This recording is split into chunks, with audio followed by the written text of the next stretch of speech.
7절 다 찾으셨으면 한 절씩 교독하겠습니다. 때가 참에 하나님이 그 아들을 보내사 여자에게서 나게 하시고 율법 아래에 나게 하신 것은 율법 아래에 있는 자들을 속량하시고 우리로 아들의 명분을 얻게 하심이라. 너희가 아들임으로 하나님이 그 아들의 영을 우리 마음 가운데 보내사 아빠 아버지라 부르게 하셨느니라. 그러므로 내가 이 이후로는 종이 아니요 아들이니 아들이면 하나님으로 말미암아 유업을 받을 자니라. 아멘. 우리 신앙 고백할까요? 예수스 에스티모 크리스토스. 예수스 에스티모 크리스토스. 예수는 그리스도이십니다. 예수는 그리스도이십니다. 서로 인사 나누겠습니다. 아고 포카이 에볼로고엔 예수. 아가포카이 에울로고엔 예수. 예수님 안에서 사랑하고 축복합니다. 사랑하고 축복합니다. 우리가 지난주에 우리가 좋은 일정으로 이렇게 함께 하고 다시 모였는데 너무 오래된 것 같아요. 진짜 희한하죠? 느낌이 한 달 된 것 같아요. 그러니까. 야, 이래서 우리가 예배 가운데 살아갈 수밖에 없는 그런 존재인가 봐요. 그죠? 네. 우리 예배를 그곳에서 현지에서 안 드린 건 아닌데. 그렇죠? 안 드렸어요? 그 함께 했던 그 자체가 예배예요. 맞아요. 이렇게 우리가 뭔가 형식적으로 이렇게 하는 것이 그 예배만은 아니고 그렇게 함께 하는 것 자체도 예배고 우리가 함께 기도를 했던 것도 예배고 또 함께 현지 교회를 찾아가는 것도 예배란 말이에요. 우리 삶의 예배라고 했으니까. 자, 우리 계속해서 우리가 복음 안에서 끝까지라고 하는 큰 주제 안에 우리가 복음을 사로잡혀 살아가는 그리스도의 삶은 어떻게 살아가는지 이렇게 지금 함께 알아보고 있죠. 그 복음의 능력에 붙들려서 사는 삶이 무엇인지 그리고 또 예수님을 따르는 자기 부인과 십자가의 길을 걷는 삶은 어떤 모습일까? 그리고 또 복음 안에서 감사와 사랑과 화목을 이루는 공동체의 삶은 어떤 모습이었을까? 우리가 지금 계속 살펴봤던 내용이에요. 복음 안에서 끝까지라는 내용. 그리고 우리가 지난 시간에 살펴봤던 게 뭐냐면 복음은 잃은 자를 찾으시는 하나님의 사랑이다 라는 그런 내용을 살펴보았죠. 우리가 그 내용이 누가복음 15장이었는데 그 누가복음 15장을 통해서 전체적인 메시지를 보게 되면 우리가 하나님을 찾은 것이다? 아니다. 하나님이 우리를 찾아오신 것이다. 먼저 찾아오신 것이다. 라는 그런 복음의 핵심이라는 사실을 우리가 지난 시간에 살펴보았어요. 알 수가 있었습니다. 우리는 한때 잃어버린 양이었습니다. 인정하십니까? 지금도 하나님은 우리를 붙들고 계시다라는 사실이 믿어지십니까? 이 하나님의 사랑이 오늘 우리의 예배와 삶을 다시 일으키는 은혜가 된다는 사실을 기억하시기 바랍니다. 우리는 때때로 있잖아요. 인생에 있어서 이런 질문을 할 때가 있어요. 왜 하나님은 내가 원하는 그때가 아니라 다른 때에 역사하셨을까? 그러니까 왜 내 뜻대로 안 해주실까? 이거죠. 왜 내가 기대하는 시간에는 응답하지 않으시고 전혀 예상치도 못한 순간에 이렇게 일을 이루실까? 라는 그런 질문들을 한 번쯤 다 해보셨을 거예요. 아마 지금도 그런 질문들을 하시는 분들 많을 겁니다. 그냥 뭔가 풀리지 않고 답답할 때 다들 그런 얘기를 하시잖아요. 내가 그리스도인으로 살고 내가 이렇게 하나님 앞에 헌신하고 또 열심히 봉사도 하면서 하나님을 섬기고 예배하는 자의 삶을 살아가고 있는데 왜 내 삶은 맨날 이럴까? 이렇게 한탄하면서 이런 질문들을 하실 분들이 많이 있을 거란 말이에요. 아마 갈라디아 성도들도 이렇게 질문을 했을 것 같아요. 그런데 있잖아요. 이런 질문들은 사실 내가 내 마음속에 정해놓은 때, 다시 말하면 나의 때죠. 나의 시간표. 나의 시간표를 기준으로 하나님을 바라보는 인간의 한계와 그리고 어리석음에서 나오는 거예요. 하나님에 대해 전혀 이해하지 못하고 있는 그런 어리석음에서 나오는 질문들이라는 얘기예요. 우리는 내가 정한 때 내가 원하는 방식이 가장 좋다고 생각을 하잖아요. 다들 그렇게 인식하고 삽니다. 그렇게 그러지 않으시는 분들 없어요. 그런데 성경은 항상 언제나 뭐라고 얘기해요? 하나님의 때를 얘기해요. 그 하나님의 때가 헬라어로 카이로스라는 거예요. 카이로스. 그러니까 하나님의 때에 그 시간에 일하신다는 거예요. 하나님. 우리가 원하는 시간대가 아니라. 이 성경이 말하는 카이로스는 단순한 시간이 아니라 어떻게 보면 하나님이 개입하시고 하나님의 뜻이 드러나는 특별한 순간이라고 볼 수가 있어요. 그러니까 우리의 시간 속에 하나님의 시간대가 밀고 들어오는 순간이 아니겠느냐. 저는 그렇게 생각을 했는데 어떻게 보면 우리의 시간 속 우리는 그렇게 생각하죠. 이 흘러가는 시간을 나의 것으로 인식하면서 살아가요. 나에게 주어진 시간이라고 인식하면서 살아간단 말이에요. 그런데 사실은요. 하나님의 시간 위에 우리의 삶이 흘러가고 있는 것은 아닐까. 저는 그렇게 생각을 합니다. 하나님의 시간대에 우리의 삶이 흘러가고 있는 거예요. 우리의 삶이라고 하는 배가 항해를 하고 있는 거예요. 선장이 누구예요?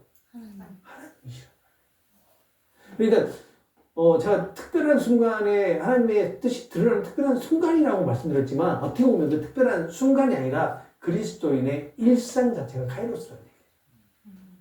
하나님의 때는 얘기예요. 일상 자체가. 세상 사람들은 몰라요. 세상 사람들은 상관없어요. 관계없어요. 우리 그리스도인들을 얘기하는 겁니다. 그리스도인의 삶, 일상이 카이로스가 아니겠느냐. 우리는 이 카이로스를 이해하지 못해요. 그리고 설명할 수가 없어요. 하나님은 언제나 완전한 때 가장 선하신 뜻에 따라서 역사하시는 분이에요. 이것이 하나님의 때입니다. 우리가 예상하지 못한 그 때에 응답하신 이유가 무엇일까? 하나님의 계획이 우리의 계획보다 더 크시고 선하시기 때문이지 않을까? 하나님은 항상 응답하시지 않을까요? 그럴 것 같아요. 하나님 항상 응답하시는데 우리는 필요에 따라서 그 응답을 어떻게 해요? 선택을 해요. 내게 필요에 따라서 이렇게 선택하는 것이 아닐까. 네, 그런 생각도 해봤어요. 그런데 곰곰이 묵상을 해보니까 그렇더라고요. 하나님은 항상 우리에게 무엇인가를 응답하고 우리에게 말씀을 하시지만 우리는 필요에 따라서 우리에게 필요한 것을 선택을 하는 거예요. 그래서 내 걸로 받아들이려고 해요. 이것이 인간의 한계가 아니겠는가. 어떻게 무한한 하나님의 뜻을 우리가 다 받아들일 수 있겠어요? 못 받아들이지. 그래서 오늘 본문 4절을 보시게 되면 바울은 이렇게 말하죠. 때가 참에 하나님이 그 아들을 보냈다. 여기서 때가 찼다라는 이 표현이 헬라어로 하면 제가 잘 못하지만 한번 해볼게요. 토 클레노마 투 크로노예요. 단순히 시간이 흘렀다라는 뜻이 아니고 어쩌다 보니 그 시기가 되었다라는 뜻도 아니에요. 이 말은 때가 찼다라는 이 말은 이 표현은요. 하나님의 계획 속에서 하나님이 정확하게 정하신 때가 충만하게 이루어진 순간이라는 그런 의미가 있어요. 그러니까 하나님의 구속사적 그 시계가 하나님의 뜻 안에서 완벽한 시점에 도달했다. 그런 의미가 되겠죠. 그러니까 다시 말하면 예수님의 오심은 이렇게 갑작스럽게 오신 사건이 아니고 세상의 분위기나 그리고 인간의 그런 판단에 따라서 일어난 일도 아니다라는 거예요. 창세전부터 하나님이 계획하셨던 구원의 시간이 현실이 되는 그 순간에 하나님께서 아들을 세상에 보내신 사건이라는 얘기입니다. 여기서 바울이 이렇게 때가 참에 아들을 보내셨다라는 이 말을 왜 하게 되었는지 그때 당시에 배경을 좀 살펴볼 필요가 있어요. 왜냐하면 갈라디아 교회 안에 예수님을 믿는 것만으로도 충분하게 구원을 받을 수 있다라고 하는 그런 진리를 벗어나는 그런 논의들이 있었죠. 왜냐하면 율법을 지켜야 되고 할 일을 해야 되고 하는 그러한 율법주의자들을 그래야지만 완벽한 하나님의 자녀가 될 수 있다. 완벽한 구원을 받을 수 있다라고 하는 율법주의자들, 유대주의자들, 거짓 교사들이 있었기 때문에 그들에 의해서 갈라디아 성도들이 현혹이 되고 있었단 말이에요. 사실 근데 지금 이 갈라디아 교회의 그때 당시에 그 상황들이 오늘날 교회의 상황과 좀 비슷하다고 저는 생각을 합니다. 그냥 순수하게 하나님 말씀은 이렇게 믿음으로 아니면 구원을 받는다라고 다들 얘기를 하는데 이 교회 안에서 전해지는 메시지 아니면 뭘 해야 된다고 얘기하는데 우리가 무엇인가를 반드시 해야 된다라고 얘기를 한단 말이에요. 믿음으로 구원을 받는다라고 얘기를 하면서도 뭘 해야 돼요? 우리가 작정기도도 해야 되고요. 작정헌금도 해야 되고 봉사도 해야 되고 하는 이런 부수적인 것들을 자꾸 얘기한단 말이에요. 이런 것들이 크게 그 당시에 갈라디아 교회에 반전했던 그런 이론들이 아니겠느냐라는 겁니다. 똑같았을 것 같아요. 그 유대주의자들은요, 그리스도 안에서 누리고 있는 그 자유와 은혜를 흔들어 놓았죠. 갈라디아 성도들. 오늘날 우리 성도들의 이 자유와 은혜를 흔들어 놓은 거랑 똑같습니다. 다시 율법의 멍에로 사람들을 끌고 가려고 했어요. 지금도 마찬가지잖아요. 우리가 보여주는, 성경에 보여주는 그런 율법이 아니라 우리가 만들어낸 율법으로 얽매이려고 하잖아요. 교회 안에서. 그래서 바울은 우리가 율법 아래 있던 그 시대는 끝났다는 거예요. 하나님이 정하신 때가 차서 그리스도가 오심으로 참된 구원의 시대가 열렸다는 거죠. 이제는 율법이 아니라 하나님의 아들 안에서 하나님의 자녀가 되었다라고 지금 선포하고 있는 내용이 오늘 본문 내용이에요. 본문의 배경이고 바울은 때가 찼다라는 표현을 통해서 예수님의 오심이 율법의 시대를 넘어서 은혜의 시대, 아들의 시대를 열어주는 결정적인 사건임을 갈라디아 교회 성도들에게 강조하고 있는 그런 배경이란 말이에요. 어떻게 보면 오늘 살아가고 있는 이 시대의 교회 안에서도 지금 강조하고 있는 것 같은 거죠. 여기서 우리는 중요한 복음의 진리를 발견할 수 있습니다. 구원의 조건, 구원은 인간의 준비나 조건에 따라서 이루어지는 것이 아니라 오직 하나님의 주권적인 시간에 하나님의 카이로스에 그때 이루어지는 일이라는 그런 사실이죠. 우리는 흔히 그렇죠. 우리가 그렇게 생각 안 하시겠지만 우리는 우리가 원하는 때에 구원을 받기를 원합니다. 다들 그렇게 생각하실 거예요. 말은 그렇게 안 해요. 그런데 속으로는 그렇게 생각하실 거예요. 그렇지만 성경에서 일괄적으로 계속 얘기하시는 것은 하나님의 때에 하나님께서 구원을 이루신다는 거거든요. 근데 우리가 자꾸 그걸 역행하려고 해요. 우리 것으로 그것을 인식을 하고 우리 것으로 만들어서 우리화 시켜버린 거죠. 바울은 그 결정적인 때에 하나님의 그의 아들을 보내셨다라고 말씀을 하고 있죠. 그리고 때가 찼다라는 이 말씀을 통해서 2000년 전에 이루어졌던 그 일이 그때만 적용이 되었던 것이 아니라 오늘 살아가고 있는 우리에게도 똑같이 적용되고 있다라고 지금 말하고 있는 거죠. 물론 역사적으로 한 번 이루어지는 일이에요. 그렇죠? 역사적으로 한 번 이루어지는 일이죠. 그렇지만 그리스도인의 삶 전체에 이 사실이, 이 진리가 적용이 되고 있는 거예요. 우리는 예상하지 못한 순간, 그리고 우리가 준비되지 않았다고 느끼는 그때에도 하나님은 하나님에 대해 하나님의 뜻을 따라서 여전히 역사하고 계신다는 사실을 우리는 꼭 기억해야 됩니다. 그리고 그 하나님의 때는요, 언제나 가장 선하시고요, 그리고 가장 완전한 때라는 것을 기억하셔야 돼요. 이 진리는 우리에게 주어진 모든 시간이 하나님의 계획 안에 있는 시간이라는 거죠. 하나님의 때라는 사실을 지금 말해주고 있는 거예요. 우리에게 주어진 모든 시간. 이처럼 하나님께서는요, 그때의 아들을 보내셨고 그 아들을 여자로부터 나게 하셨으며 또 율법 아래 나게 하셨다라고 말씀을 하죠. 이 두 표현은 단순히 예수님의 탄생 배경을 설명하는 것이 아니에요. 하나님의 구속 계획을 나타내는 중요한 신학적인 그런 메시지라고 할 수가 있습니다. 자, 여자로부터 나게 하셨다라는 것은 창세기 3장 15절에 여자의 후손이 뱀의 머리를 깨뜨릴 것이다 라고 하는 최초의 복음의 성취죠. 원복음의 성취란 말이에요. 그리고 율법 아래 나게 하셨다라는 것은 창세기 12장에 아브라함에게 주셨던 거야. 그러니까 언약 백성을 구원하시는 그 언약이죠. 그거하고 약속, 그거하고 출애굽기 19장에서 24절까지 주어진 모세 언약, 뭐죠? 시내산 언약. 시내산 언약의 성취예요. 그리고 사무엘하 7장에 나와 있는 다윗에게 주신 언약의 성취입니다. 다윗에게 주신 언약의 성취. 택하신 언약 백성을 율법에서 속량하시기 위해서 예수님께서 인간의 자리에, 언약 백성의 자리에 오셨다라는 그런 뜻이 되겠죠. 바울은 예수님의 오심은 우연이 아니다. 하나님이 정하신 때에 하나님이 약속하신 방식으로, 그리고 하나님의 약속하신 구원을 이루시기 위해 아들을 보내신 것이다 라고 할례아의 성도들에게 언약의 성취를 선포하고 있는 겁니다.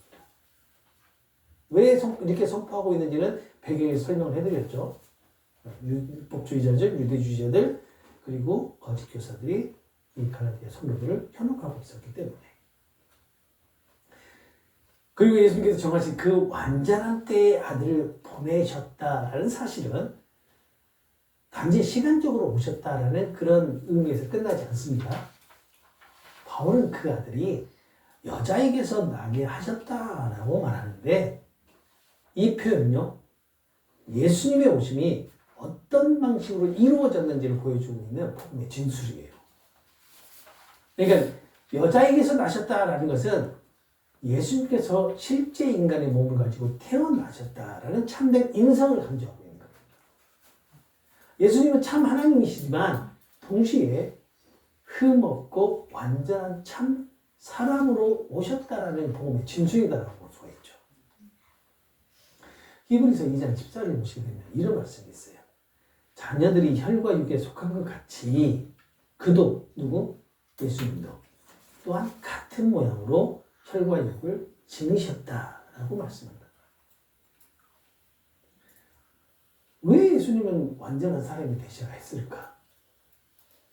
우리가 한번 살펴봐야 되겠죠. 왜 이렇게까지 흠이 없는 참 인간으로 이 땅에 오셔야만 했을까? 여러분 잘 아는 사실이죠. 예수님이 창세 때부터 택하신 백성, 언약 백성들을 대신해서 죽으신 게 대속의 죽음을 통해서 그 백성들의 연약함을 짊어지고 죄 가운데 빠져 살아가고 있는 백성들, 그 백성들의 현실 속에서 건져내시는 구원의 사역을 이루시기 위해서 참 인간으로 오신 겁니다. 또 여자에게 나셨다라는 이 말은요, 하나님의 아들이, 하나님이 인간의 연약함 속으로 실제로 들어오셨다라는 그런 의미가 되겠죠. 본문의 문맥상 보게 되면 하나님 아버지께서 아들을 보내셨다, 아들을 파송하셨다라는 그런 뜻이 담겨 있단 말이에요.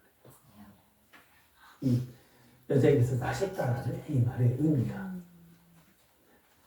그래서 예수님은 굶주림이라든지 그리고 피곤함, 고통, 슬픔, 눈물, 이러한 인간의 모든 현실, 인간의 연약함을 실제로 경험하셨던 거예요.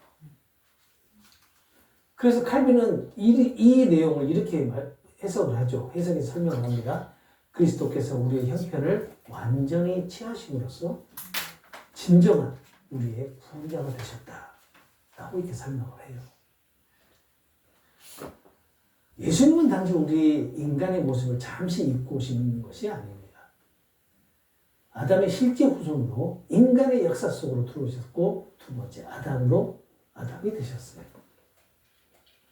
첫 아담은 불순종으로 실패했죠. 그 실패한 그 자리에 예수님은 완전한 순종으로 창세전 언약을 성취하셨고 또 하나님의 뜻을 이루었어요. 로마서 5장 19절을 보게 되면 이런 말씀이 있죠. 한 사람의 숙종하심으로 많은 사람이 의인이 된다. 말씀이 육신이 돼서 오신 그 성육신은 예수님이 이 땅에 오신 사건을 넘어서 언약 백성을 대표하시는 새로운 아담으로 오신 구속사적 사건이라는 것이죠. 그리고 바울은 이어서 율법 아래에 나게 하셨다라고 말씀하는데 이 표현 역시 단순한 설명이 아니라 하나님의 구원 계획을 드러내는 중요한 메시지라고 볼 수가 있습니다. 하나님의 백성이라면 하나님이 주신 그 율법을 완벽하게 지켜야만 했어요.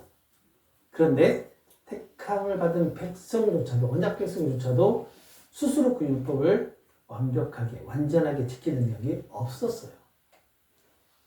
그래서 율법은 제로부터 구원을 해줄 수 없었습니다. 그래서 하나님은요, 아들을 율법 아래로 보내셨고, 언약 백성들을 대신해서 그 율법을 완전히 순종을 이루시게 되죠. 그리고 율법이 선언하고 있는 죄의 그 저주에서 언약 백성들을 완전히 건져내셨던 겁니다. 다시 말하면 예수님의 탄생부터 시작해서 삶과 사역 전체가 택함을 받는 언약 백성을 대신해서 순종하시고 그리고 율법이 요구하고 있는 것을 모두 완성하시기에 준비된 하나님의 구속 계획의 실행이었다라는 것을 알 수가 있는 거예요. 이처럼 하나님께서 아들을 보내시고 그 아들을 여자에게 나게 하시고 또 율법 아래에 나게 하신 것은 단순한 출생의 그 설명이 아니라 구속을 향한 그 언약 백성에 향한 그 언약 성취를 위한 하나님의 완전한 준비였다라는 것을 우리는 알 수 있는 거예요.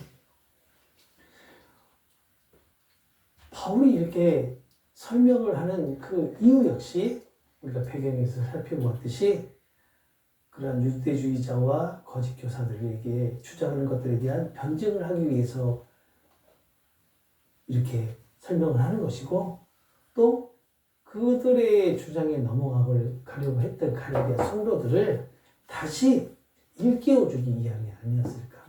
오늘날 우리도 똑같이 그러한 이론에 넘어가고 있고 또 그런 우리를 일깨워주기 위해서 오늘 우리에게 주어지는 그런 말씀이 아니겠느냐라는 겁니다. 그리고 이어지는 5절에서 바울은 그때 아들을 보내신 그 목적을 분명히 밝히는데 율법 아래에 있는 자들을 속량하시려는 목적, 우리로 아들의 명분을 얻게 하시려고 하는 그런 명분이다라고 얘기를 한단 말이에요. 5절에. 예수님 왜 인간의 몸을 입고 오셔야만 했을까? 왜 굳이 율법 아래에 들어오셔야 했을까? 그 이유는 단 하나입니다. 뭐죠? 언약 백성들의 죄를 속량하시기 위해서. 여기서 속량하다라는 헬라어가 엑사고라조입니다. 이 의미가 뭐냐면요. 값을 지불하여 건져내다. 값을 치르고 완전히 사서 자유롭게 하다라는 그런 의미가 있어요. 그러니까 이 말은 단순히 위험한 곳에서 꺼내주는 그런 정도가 아니라 죄의 노예 상태에 있던 우리를, 언약 백성들을 완전한 자유의 자리로 옮겨주셨다라는 뜻이 되겠죠. 그러니까 죽으면서 생명으로 옮겨주셨다라는 그런 의미가 된다. 우리는 본래 율법 아래 있었고 죄와 사망의 권세에 묶여서 스스로 절대 벗어날 수 없는 그런 존재였어요. 그러나 예수님은 우리가 지켜낼 수 없었던 그 율법을 완벽하게 완전하게 순종하시고 다 이루시고 우리의 죄값을 십자가에서 온전히 지불하심으로 우리를 그 율법에 종된 자리에서 하나님의 아들의 자리로 이렇게 옮겨주신 겁니다. 그래서 바울은 우리로 아들의 동물을 얻게 하려 하십니다 라고 말한단 말이에요. 우리가 처음부터 하나님의 아들이었을까요? 아니면 좀 더 올라가 봅시다. 아담은 하나님과 아버지와 아들의 관계였을까요? 뭐 어떤 관계였을까요? 창조주와 피조물의 관계였어요. 아담은요, 우리하고 다릅니다. 왜냐하면 아담은 에덴 동산에서 하나님과 같이 얼굴을 맞대고 대화를 나눴던 인물이에요. 그런데 그 아담은 하나님의 아들이 아니었어요. 그런데 창세전 하나님의 선택 안에서 우리를 애정하시고 또 우리의 그 제약된 현실 속에서, 제 현실 속에서 우리를 건져내심으로 우리를 아들 삼아주셨다고 얘기하는 거예요. 그러니까 하나님의 아들이 대속제물이 되어서 우리가 구원되면 되면서 우리가 하나님의 아들이라는 신분을 받게 되었다는 겁니다. 아담도 이루지 못한 그 일을 두 번째 아담이신 예수님께서 이루신 거죠. 그러니까 내가 찾을 때 하나님의 그 아들이신 그리스도께서 오심으로 말미암아 우리의 신분이 단번에 변화되었는데 이게 단순히 우리를 부르는 호칭이 아니다라는 것을 우리가 알 수가 있죠. 하나님의 가족이 되었다. 하나님의 가족 안으로 우리를 받아들였다. 라고 하는 그런 관계의 변화라고 할 수가 있어요. 성경에 말씀드렸지만 아담도 하나님과의 가족이 될 수 없었는데 하나님의 아들이 될 수 없었는데 우리가 하나님의 아들이 되었다는 그런 사실, 존재 자체가 새롭게 재정의된 그런 구속적 변화라고 볼 수가 있는 거죠. 이 모든 변화는 결코 우리의 의나 노력 때문에 이루어진 것이 아니고 전적으로 예수께서 이루신 구속의 결과로 이루어진 것이죠. 그 구속의 결과로 하나님이 정하신 때 하나님이 보내신 아들의 순종과 희생으로 우리의 신분이 종에서 아들로 옮겨진 것입니다. 이렇게 아들로 오심으로 우리의 신분이 종에서 아들로 바뀌었다면 바울은 이어지는 6절에서 그 신분의 변화가 어떻게 우리의 실제 삶 속에서 경험되는지를 설명을 해요. 6절 보시게 되면 이렇게 얘기합니다. 너희 아들이므로 하나님의 그 아들의 영을 우리 마음 가운데 보내사 아바, 아버지라 부르게 하셨다. 그러니까 예수님 통해서 아들의 신분을 주셨기 때문에 이제 하나님은 그 신분에 걸맞는 아들의 영을, 성령이죠. 성령을 우리의 마음에 보내주셨다는 거예요. 아주 여기서도 중요한 진리가 하나 드러나죠. 우리가 스스로 하나님을 아버지라 부른 것이 아니라 성령께서 먼저 우리의 마음 안에서 역사하시고 감동하셔서 하나님을 향해 아빠, 아버지라 부르게 하셨다는 거예요.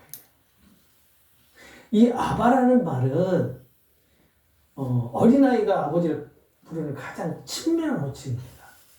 우리가 아버지라고 부르는 것보다 아빠라고 부르는 게 훨씬 더 친밀감과 신뢰를 갖는 그런 표현이잖아요. 바로 그런 표현이에요.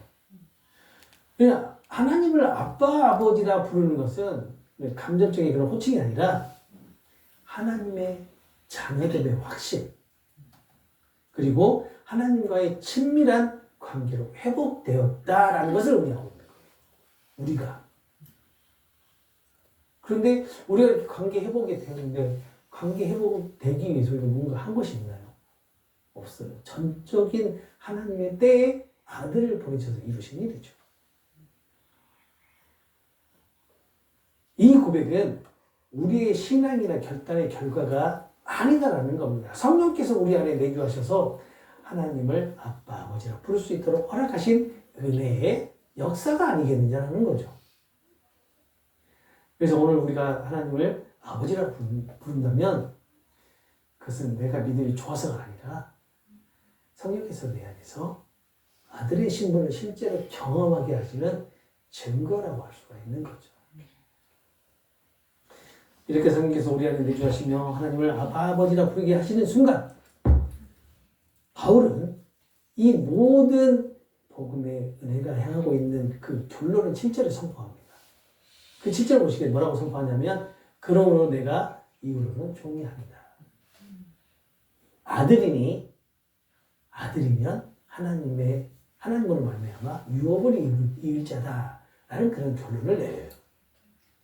여기서 그러면 이들이 누구예요? 갈라디아 성도들이란 말이에요. 갈라디아 교회 성도들. 그리고 우리를 얘기하고 있죠. 앞에서 설명한 성육신의 은혜, 그리고 율법 아래 오신 은혜, 그리고 십자가의 속량, 그리고 성령의 내주하심까지 이 모든 은혜는 결국 어디로 향하고 있는지 이 한 절에서 딱 요약을 하고 있잖아요. 때가 참에 아들이 오심으로 우리의 변화된 신분을 바울은 이 한 절에서 세 가지로 분명하게 정리를 하는데, 뭐냐면 하나는 우리가 더 이상 종이 아니다는 거예요. 율법의 종도 아니고 죄의 종도 아니고 두려움의 종이 아니다. 그러니까 완전하게 자유롭게 되었다는 거죠. 그리고 또 하나는 뭐냐면 우리가 하나님의 자녀라는 거예요. 예수님 안에서 하나님의 그 나라에 속한 진정한 가족, 그리고 하나님께서 직접 책임지시고 돌보시는 자녀의 신분을 갖게 되었다는 거죠. 그리고 마지막으로 유업을 이룰 자라고 얘기를 하잖아요. 하나님 나라를 함께 상속받는 후사, 그리고 장차 예수님과 함께 영광을 누리게 될 상속자라고 이렇게 한 절에서 딱 정리를 해버리는 거예요. 결론을 내려버립니다. 과연 갈라디아 성도들이 이 말을 듣고 감동했을까? 혼란스러웠을 거예요. 왜냐하면 거짓교사들 때문에. 정말 그랬어요. 정말 그럴까? 그런 마음이 들지 않았을까요? 지금도 마찬가지잖아요. 이렇게 강력하게 교회에서 선포를 하는데도 불구하고 성도들은 뭐라고 얘기해요? 그러니까 우리가 더 열심히 해야지. 그렇게 얘기를 하잖아요. 그런 반응이 나타나잖아요. 그거하고 똑같지 않았을까? 초대교회 때도. 바울은 이 신분의 변화가 우리의 노력이나 우리의 결단으로 주어진 것이 아니다라고 분명히 말하고 있잖아요. 어디서요? 하나님으로 말미암아. 하나님으로 말미암아. 다시 말하면 인간적으로 노력으로 얻을 수 없는 신분, 종이 아들이 되고 또 아들이 유업을 잇는 자리까지 이렇게 나아가는 이 모든 변화가 하나님으로 말미암아. 하나님이 하시는 일이라는 거예요. 하나님. 때가 찼을 때 아들을 보내신 하나님의 은혜, 그 아들을 믿게 하신 성령의 역사, 우리를 자녀로 삼으신 하나님의 주권적인 그 사랑, 이 모든 은혜가 모여 이루어진 구속의 열매가 바로 갈라디아 성도들의 변화된 신분이고 또 오늘을 살아가고 있는 우리의 변화된 신분이다 라는 것입니다. 지금 7절이 말하고 있는 결론이 바로 이거예요. 오늘 갈라디아서 4장 4절에서 7절은 우리에게 두 가지 진리를 분명하게 선포를 합니다. 하나는 뭐냐면 우리는 더 이상 종이 아니라 하나님의 자녀라는 거죠. 하나님의 자녀.